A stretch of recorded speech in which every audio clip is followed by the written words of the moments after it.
Breaking news in Wyandotte right now, where a truck has gone into the Detroit River. Fox 2's Taryn Asher live now with more. Taryn, what can you tell us? Well, we are live in Wyandotte on Oak Street. It's right next to here is where it's believed that a pickup truck with a woman possibly driving it intentionally drove through, hit a curb, busted through a steel railing, and then ended up in the Detroit River. Right now, we're told it is a recovery effort, not a rescue effort. Joining me now is Chief Dan Grant, the Wyandotte Police Chief. Chief, describe to us what you believe happened at this point and why you do believe this was intentional.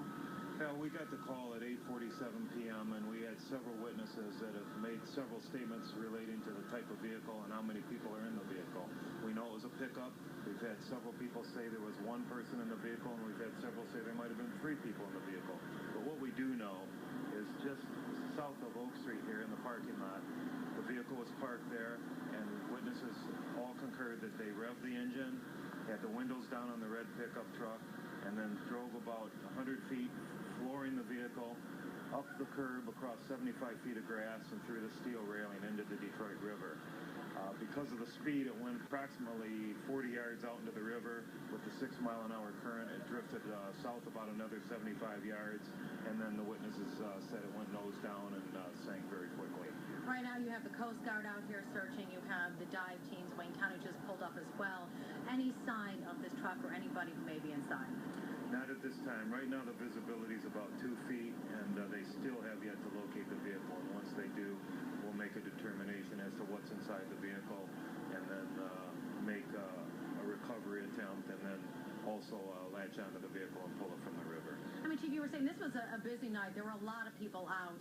They heard that revving of the engine, but they also saw some other bizarre things. She was sitting here in a parking lot drinking a beer possibly as well, this woman? Correct, yeah. We had one witness that actually saw the driver drinking a beer and then throw it out the window. The person lived in an apartment above this area here and was going to approach him about throwing the bottle outside the window, and then the vehicle revved up the motor and took off and drove into the river. A lot of witnesses here, but is there anybody who may know this person or persons that might have been inside this vehicle when it went under? Not at this time.